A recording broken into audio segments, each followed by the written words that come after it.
Hi.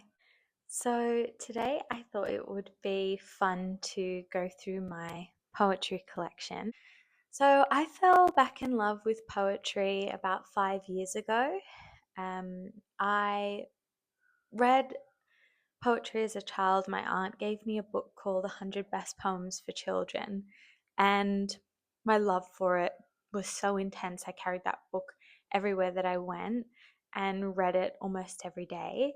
And then I think in sort of my teen years, fell out of love with it. And then as a young adult, I rediscovered this incredible world of poetry.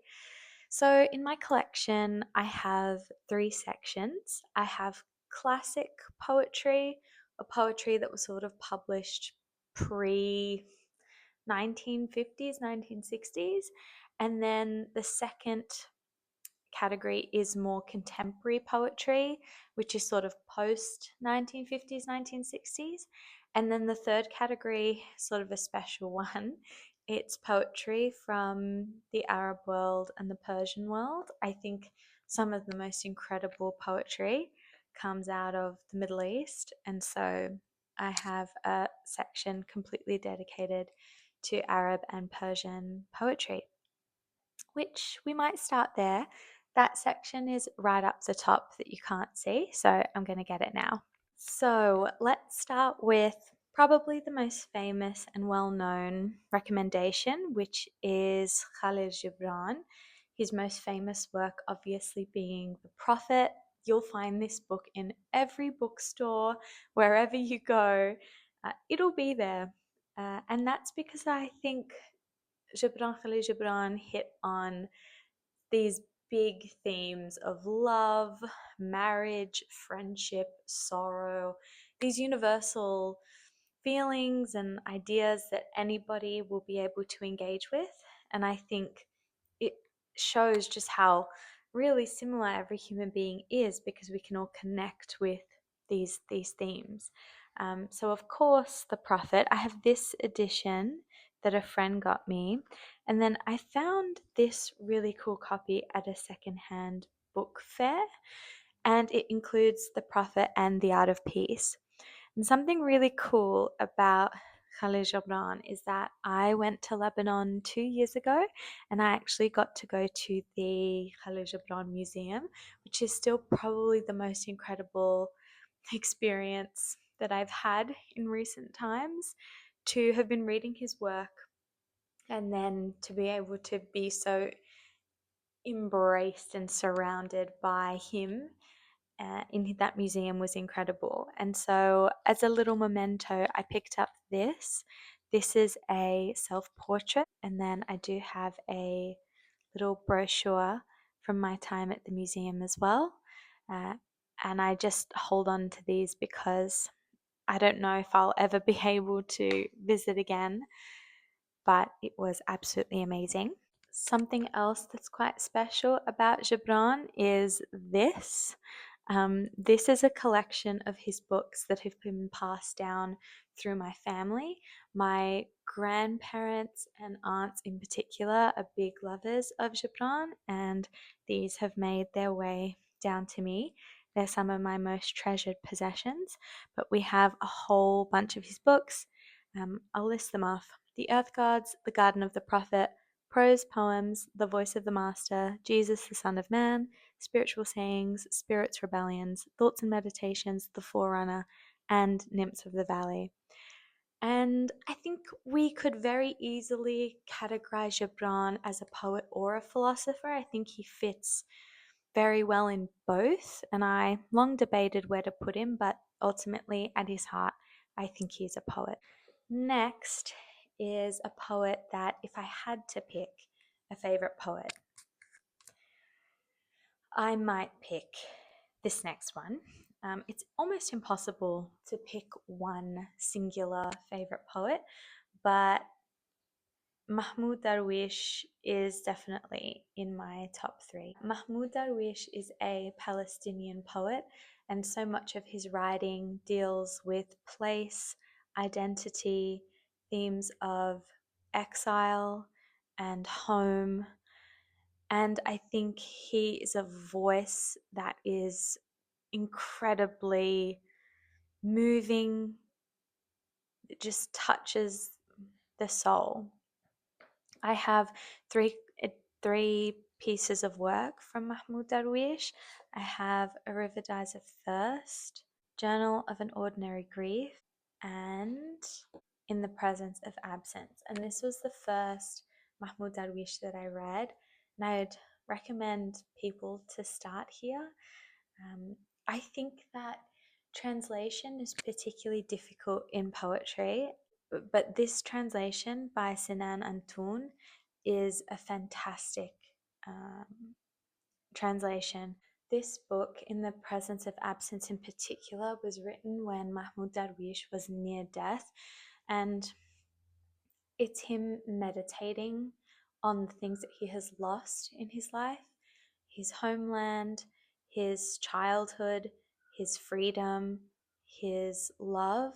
And it is just this book full of grief, but it is not heavy, it is not burdensome, it is sorrowful, but he is able to still uplift, even though he is writing of all that he has lost in the presence of absence.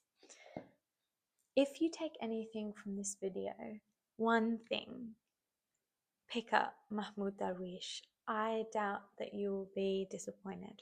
Next up is a book that I have gifted probably the most out of any book ever. I found poetry to be a great gift because you can sort of dip in and out. You don't necessarily have to commit in the way that you do with a novel or a piece of nonfiction. And so I always find that poetry is a great gift. And the book that I've probably gifted the most is The Poetry of Arab Women, a contemporary anthology. It's edited by Natalie Handel.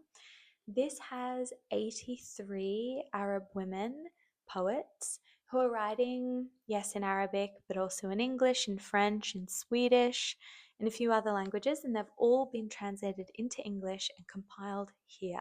So it is this myriad of poetry from Arab women across the Middle East, but who also live all over the world, and a collection of their voices, their experiences, and the great kind of talent that they are just brimming with. I wish I could sort of engrave every single poem in here and commit it to memory. I think this edition is fantastic, and again, a very good introduction if you would like to read some poetry from the Arab world but you're not sure where to start. I think this is a great anthology because you get exposure to so many different poets, and then you can pick one that you'd like to explore more from. And that's exactly what happened to me, because in that anthology I was exposed to Etel Adnan, loved her poem in there so much that I picked up her collection Shifting the Silence, read this on the train, and just absolutely fell in love with it. I felt like I was being rocked, but instead of rocked to sleep, it was more rocked to a greater appreciation of life. And Shifting the Silence is an all-time favorite collection of mine for sure. I might read you just the very beginning. I think that might be fun to do every now and then for some of these. Etel Adnan's definitely worth it. Yes, the shifting. After the return of the tide and my own, a question rushes out of stillness and then advances an inch at a time. Has this day ever been before, or has it risen from the shallows, from a line, a sound? When we name things simply, with words preceding their meaning, a cosmic narration takes place. Does the discovery of origins remove the dust? The horizon, shimmering, slows down all other perceptions. It reminds me of a childhood of emptiness which seems to have taken me near the beginnings of time and space. Now, dark animals roam in the forest, you could touch them. A particular solemnness takes hold of you when the shadows start growing. Then the heart creates different beats. You want to touch the leaves, look intensely at each tree. The night falls, already tired, already bare. Read it. Read it. It's amazing. Next is a book that was gifted to me. Well, a pamphlet, I should say, and that's 15 Iraqi poets. This was such a lovely gift from a friend from uni. And again, just a great introduction to lots of different poets from Iraq. Now we've got someone very, very famous. Even, people that don't really read poetry have at least heard of Rumi. So he is here, of course. I have the Essential Rumi. This was my introduction to him, and I think it's a great introduction. It's a great collection of poems. Rumi is very spiritual. He's very, I would say, quite easy to read, and definitely very accessible.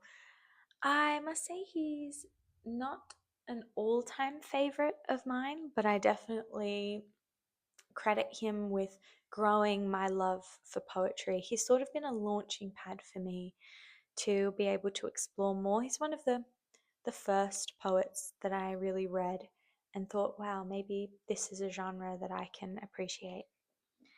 And then I also have this little The Love Poems of Rumi that I found secondhand at a book fair, and I had to pick it up. Look how cute it is. I then have Faces of Love, Hafez and the Poets of Shiraz. So this is a collection of poetry by 3 Iranian poets, Hafez, Jahanmalek Khatun, and Obaid Zakani. So these 3 poets are collected together because they were all living in the same city, Shiraz, in South Iran during the 14th century. Hafez is a giant of world literature, similar to Rumi. He's quite well known, but the other 2 here are less well known. And I think it's such a interesting thing to do, to kind of collect them all together. I also got this copy in Shakespeare and Company when I visited, and I've got the stamp, I think. Yeah, here's the stamp. It's one of a bunch of books that I got when I was there, but I think it was the only collection of poetry that I got when I visited Shakespeare and Company in Paris. Let Us Believe in the Beginning of the Cold Season. This is by Forough Farrokhzad, an Iranian poet. She died in a car accident quite young at 32 during the 1960s. And she was quite a famed poet during her time. It was quite a tragedy that she died so young. She also made an incredible documentary, and the name is slipping my mind, but it was about a leper colony in Iran. So she sort of went and visited these people who had been outcasted from society and who were left with nothing, and made this incredible documentary which humanized people who were not treated as human or seen as human. I did really enjoy this collection. And lastly, for this category is the Rubaiyat of Omar Khayyam. Omar Khayyam was an 11th century Persian poet, philosopher, mathematician, astronomer. He did it all. And these are his meditations on kind of the fleetingness of human life, of doubt, of faith, and sort of an expression of his personal feelings that have most definitely stood the test of time, like like 1,000 years old. But yeah, I think a great exposure to older forms of poetry. Okay, we've finished sort of category number 1, which was poetry from the Arab and Persian worlds. Let's move to contemporary poetry. Again, sort of rough definitions. I think some in the classics could be in contemporary, some in the contemporary could be in the classics. It's always a little tricky to categorize these things. First up is another little pamphlet of poetry that was a part of the same gift as the 15 Iraqi poets from a friend. And this is Moon Fevers by Nhã Thuyên, which is a bit of Vietnamese poetry. And then have The Orange and Other Poems by Wendy Cope, a very, very popular, famous collection. The Orange in particular is a very famous poem. At lunchtime, I bought a huge orange. The size of it made us all laugh. I peeled it and shared it with Robert and Dave. They got quarters and I had a half. And that orange, it made me so happy, as ordinary things often do just lately. The shopping, a walk in the park. This is peace and contentment, it's new. The rest of the day was quite easy. I did all the jobs on my list and enjoyed them and had some time over. I love you, I'm glad I exist. An Open Book by David Malouf. David Malouf is an Australian Lebanese poet that is very well known in Australia. A lot of us read his novels in high school, and I had no idea he was a poet until I visited my favourite secondhand bookstore in Sydney, went into their poetry collection and saw an open book. David Malouf has written tons and tons of novels. I would say he is better suited to writing novels. I think poetry is a very unique skill set, and being a novelist doesn't necessarily mean that you're able to write poetry, but this is quite good. I'm just saying it's not as good as his books. My Private Property by Mary Ruefle. Oh, I read an excellent poetry collection by Mary Ruefle called Madness, Ratness, and Honey, and thought, okay, I need to see the amazingness of this woman's poetry. And I was quite moved by this collection. My favorite poem in here is called Lucky. So if you pick up this collection, or if you can look up on the internet, Lucky is my favorite from this collection. Next is The Book of Longing by Leonard Cohen. I went through a period where I was listening to Leonard Cohen's music quite a lot, and it was during that period that I picked up his poetry. The man is a poet. His songs are poetry. And so it was no surprise to me that I did enjoy this collection, just like I enjoyed his music. And I wanted to keep reading more from his poetic works, but never got around to it because he's got a lot of other collections. Book of Longing is the most famous, but he does have more that I'd like to explore, hopefully. But I am not listening to his music as much, and I've found that my love and desire to read more of his poetry really was connected to my love of his music. So maybe I need to give his albums another listen to. Hold Your Own by Kate Tempest. This was a really popular collection years ago. It was doing the rounds on the internet and everybody was reading it. I enjoyed this collection. I enjoyed it enough to keep it and to hold on to it, but it's not an all-time favorite. I'm not sort of running and screaming to tell everyone to read this. I do, however, think it's a good introduction to poetry. If you haven't read a lot of poetry before, I think Kate Tempest is a great starter. Now, who I would recommend wholeheartedly is Louise Glück. This is Averno. This is a reworking of the Persephone myth in poetic form.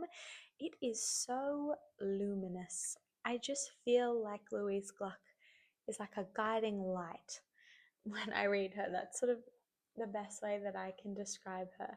She's very haunting, very dark, but then like this collection sort of guides you through the hauntingness that she evokes with so much of her work. She's also a Nobel Prize winner. So, I don't need to tell you she's good. She's a laureate.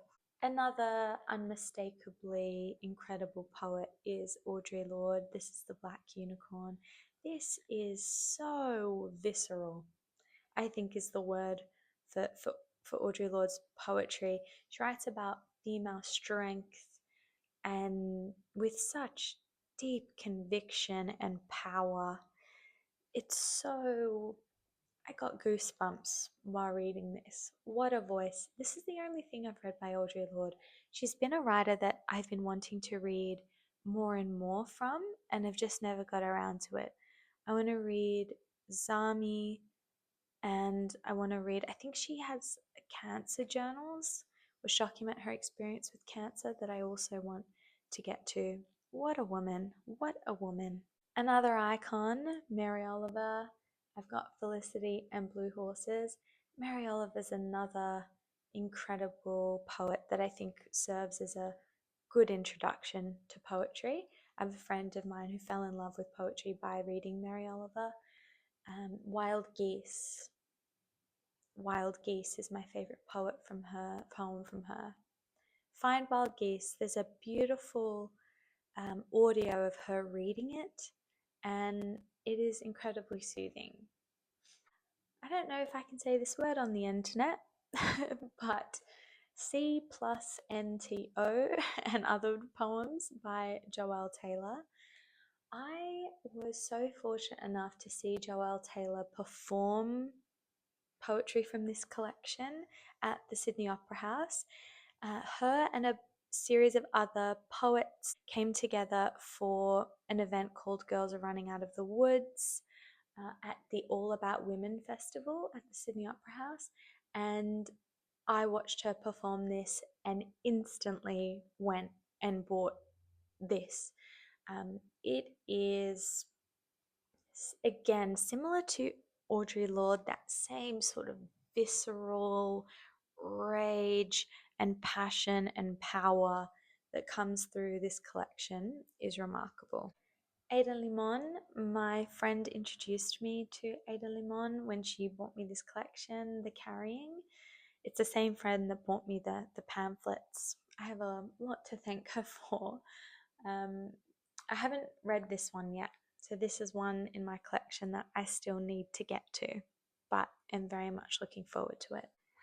Similar to Drop Bear, I haven't read this collection yet, but this was a very popular collection here in Australia. It won the Stella Prize, which is an Australian award that's quite well regarded here, and I'm really looking forward to getting to this one. I have a couple more Australian collections.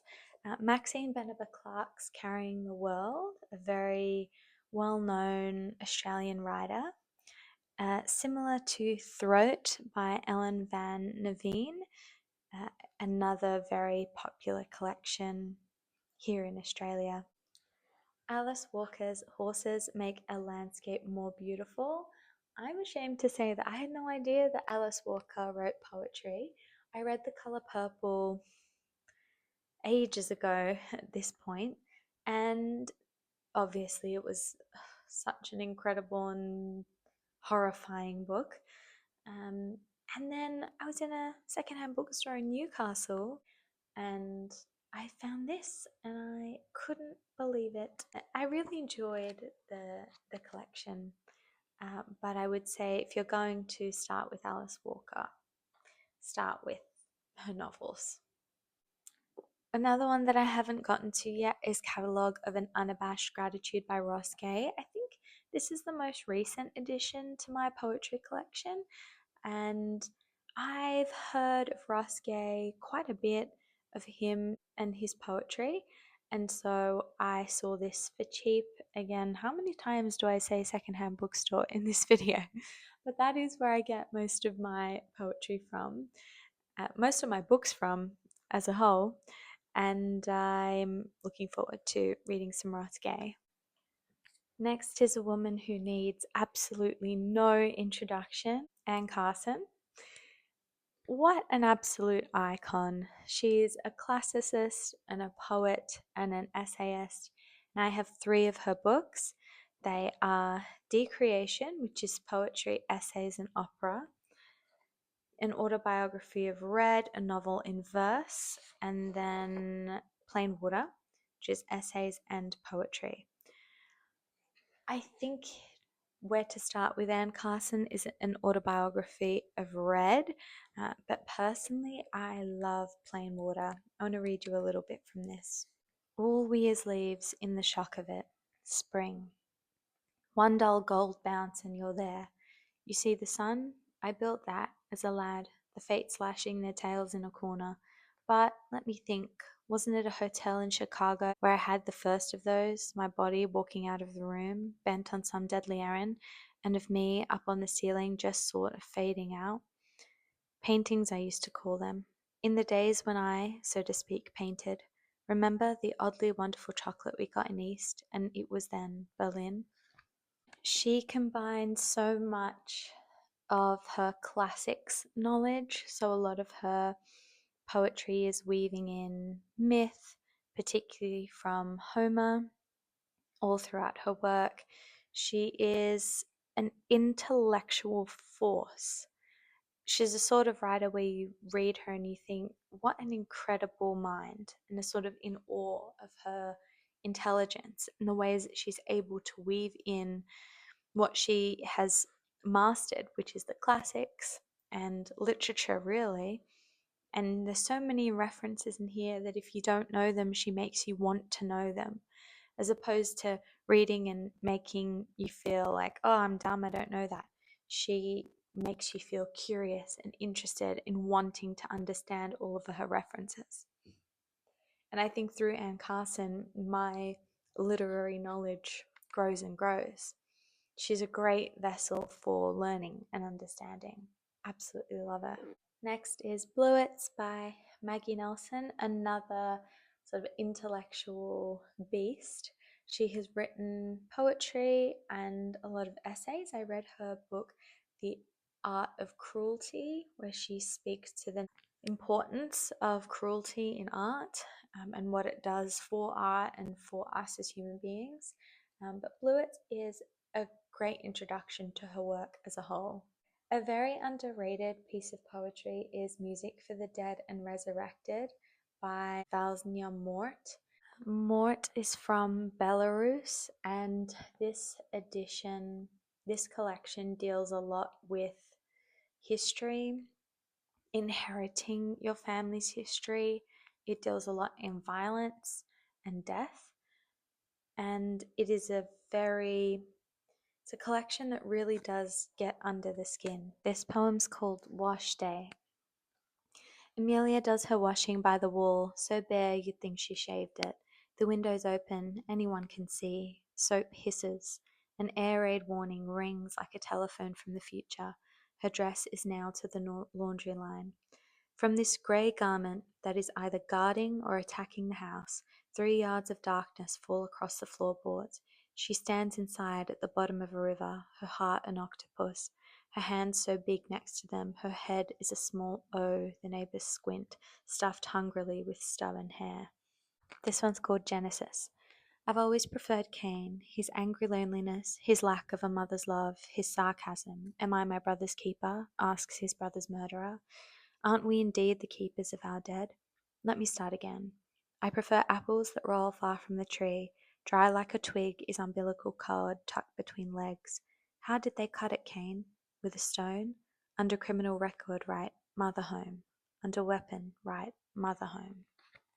Love it, love it, love it. Such a very unique and interesting collection. Captive and Temporal by Nguyen Tin Huang. This is another recent edition. I got it at the same time as the Ross Gay collection. Hong is I think, a Vietnamese Australian poet, so I'm keen to read this. All right, we've reached another all-time favorite poet of mine, up there with Mahmoud Darwish for me, and that is Adrienne Rich. My goodness, what an absolutely remarkable poet and essayist. Her work has definitely changed me. I've read 2 of her collections. I've read The Dream of a Common Language, which, and Diving into the Wreck, which is also remarkable. And then I have 2 more that I still have. I'm trying to pace myself with Adrienne Rich's work. I've read a bunch of her essays as well, and I'm also trying to take my time through them. But I also have Midnight Salvage and School Among Ruins. inside of Midnight Salvage because I bought Midnight Salvage secondhand. And when I opened the book, I found this, and it says, "Dear Miss York, Adrienne Rich has asked me to send you a copy of her latest collection, which I am happy to do. Yours sincerely, Ariadne." But it seems to have been her publisher was sending someone a copy of this book, and this letter was left in it, which, oh, it's such a cool find. It's the joys of buying and reading secondhand books, is sometimes you get little nuggets like that tucked away. Let's read a little from The Dream of a Common Language. Across a city from you, I'm with you, just as an August night, moony, inlet warm, sunbathed, I watch you sleep. The scrubbed, sheenless wood of the dressing table, cluttered with our brushes, books, vials in the moonlight, or a salt mist orchid lying at your side, watching red sunset through the screen door of the cabin, G minor Mozart on the tape recorder, falling asleep to the music of the sea. This island of Manhattan is wide enough for both of us, and narrow. I hear your breath tonight. I know how your face lies upturned, the half-light tracing your generous, delicate mouth where grief and laughter sleep together. Just a little taster of Adrienne Rich's mastery of word and language. Similar to Mahmoud Darwish, if you're going to pick up anything, pick up Adrienne Rich, either diving into the wreck or The Dream of Common Language, whichever one you want, pick them up. She's remarkable. Next is Eileen Myles, I Must Be Living Twice. The only thing I read before reading some of Myles's poetry was her novel Inferno, which I absolutely loved. It's a favorite of mine, and her poetry is also excellent. Eileen Myles is really cool, very cool, and writes very cool poetry. It's that sort of effortlessly cool energy that you are only born with, and nobody can really create or try and make themselves into. You either have it or you don't, and Eileen Myles has it. Post-colonial love poem by Natalie Diaz. This is a very recent collection. I think it's only a couple of years old. It won the Pulitzer. I've gifted this to a friend as well. It's quite beautiful. Girls Are Coming Out of the Woods by Tishani Doshi. The same event where I met Joelle Taylor and watched her perform her poetry live. Tishani Doshi was also there, and the event was named after this collection, Girls Are Coming Out of the Woods. I also watched her perform this titular poem, and she also did a dance to it, which was really extraordinary. It was one of my favorite events that I've ever been to. So incredible. This is very earthy, very sort of female experience centered, and I really, really admire this collection. I think it's a very daring collection. I enjoyed it. Okay, that's it for the more contemporary section. We've only got one category left, which is classics or older poetry. Just need to clean up because the books are scattered all over the ground. I'll be right back. Okay, let's go back in time a little. These poems, like I said, are sort of 1960s, 70s, and before-ish. Let's start with Allen Ginsberg. This is Kaddish and Other Poems. This is a kind of iconic work from the Beat generation. I went through a period where I was reading as much as I could from Jack Kerouac, William S. Burroughs, and Allen Ginsberg as well. This is a very kind of almost nightmarish, difficult to read collection. The man was a wordsmith and definitely knew what he was doing putting this collection together. It's like it's trying to break language apart, break language open, which is some of the best, most fevered poets at sort of their their drive and their ambition. It's definitely not for the beginner poetry reader. I think it would be helpful to read other collections before reading Ginsberg. We of course have T.S. Eliot. I have a couple T.S. Eliot editions, but here's one. This was given to me by my aunt. And again, T.S. Eliot, I think like for a lot of people, was introduced to me in high school. Sylvia Plath's Ariel, this edition was also given to me by my aunt. And again, I was introduced to Sylvia Plath in high school. I remember Lazarus and Daddy were two poems that made me realize what poetry was capable of doing. I've also got another Plath collection here, selected poems. Next is The Flowers of Evil by Baudelaire. I have been very slowly making my way through this collection. I haven't read them all yet. I do love, there's a poem in here called The Vampire. Let me find it. Found it. The Vampire. You invaded my sorrowful heart like the sudden stroke of a blade, bold as a lunatic troop of demons in drunken parade. You, in my mortified soul, made your bed and your domain, abhorrence to whom I am bound, as the convict is to the chain, as the drunkard is to the drug, as the gambler to the game, as to the vermin the corpse, I damn you out of my shame. And I prayed to the eager sword to win my deliverance, and have asked the perfidious vial to redeem my cowardice. Alas, the vial and the sword disdainfully said to me, You are not worthy to lift from your wretched slavery. You fool, if from her command our efforts delivered you forth, your kisses would waken again your vampire lover's corpse. Flowers of Evil is a very famed collection of poetry from Baudelaire. Baudelaire was French, and he was one of the first poets to not write poetry in this sort of high romantic way. You know, poetry kind of in Baudelaire's time and before was about the angels. It was aspirational. It was lifting humans up. It was looking up. It was lifting up. Whereas Baudelaire was one of the first to sort of bring poetry back down and actually use poetry as a way to examine the human in all of their complexity, not just their beauty and their high ideals, but their loneliness as well, their darkness, their capacity for evil and violence. And he was sort of a pioneer, and many followed after him. He's a huge influence upon many poets. One I haven't read that yet is, I don't know how to pronounce this name, is Milosz. I can't do the first name, I'm sorry. Can you see it?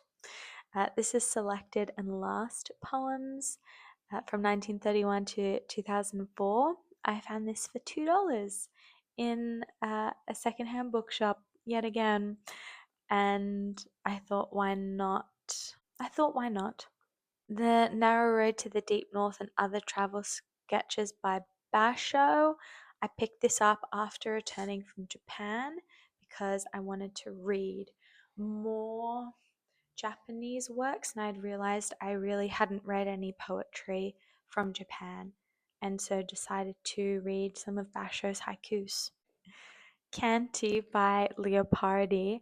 I picked this up because I kept seeing this referenced in so many Italian novels that I was reading. Andre Aciman, for example, references Canti quite a bit, and Leopardi in general, and it keeps popping up in the Italian novels that I've been reading. I wanted to sort of find out why he was continuously being referenced, and so decided to pick up his work for myself. Next up here, I have Arthur Rimbaud, a French poet that was very, very troubled in his life, and his poetry reflects his sort of troubled nature. It's very feverish. It's kind of full of deep distress and discomfort. And I think Arthur Rimbaud died very young, did he die in his 20s? I'm not too sure, but he was very young when he died, but he left behind quite a collection of poetry. Next up is Rilke. I have a few collections of poetry by Rilke. I have the Book of Hours, I have Dunia Elegies, and I have The Essential Rilke. Rilke is a deeply spiritual poet, and his work is very, very thoughtful, internal, and painfully beautiful to read. Another collection of T.S. Eliot's work and some W.B Yeats as well. Yeats was another early poet that I encountered and definitely helped inform my love of poetry. Pablo Neruda's 20 Love Poems and A Song of Despair. Very, very, really beautiful collection of poetry. My People by Udgaru. Udgaru was an Aboriginal woman, and I believe this is the first piece of poetry that was published by an Aboriginal author, and it's definitely very revealing of Indigenous culture and about the pleas for justice for Aboriginal people in Australia. Next is Frank O'Hara's selected poems. I love Frank O'Hara. I discovered him very, very recently and have had so much joy reading through his poetry. I'd highly recommend reading him. A couple more classic type poets is Keats. I love reading Keats in the autumn. I'm not usually a big seasonal reader. Keats is an exception though. And then I also have W.H Auden, but I haven't read anything from him yet. The last two are huge. I have Federico Garcia Lorca's collected poems. I went through a period of being really interested in the Spanish Civil War, and that's how I discovered Lorca, because he died during the Spanish Civil War. It's suspected that he was murdered, and I was curious reading about his life and decided to pick up this massive behemoth edition of his completed poems. And I'm so glad I did, because he is an all-time favorite. Lastly is this another tome, the best poems of the English language from Chaucer through Robert Frost. A lot of the most iconic English language poets that you can think of are all here. And it saved me from buying or from collecting a lot of their editions, because I know that I can find quite a bit of their poetry in here. It's a great reference book, I think. We reached the end. Thank you so much for watching. I hope that it was interesting and that you found some new poets that you might like to pick up and discover. Let me know any of your favorite poetry collections. I'm always hungry for recommendations. Thank you so much for watching. Bye.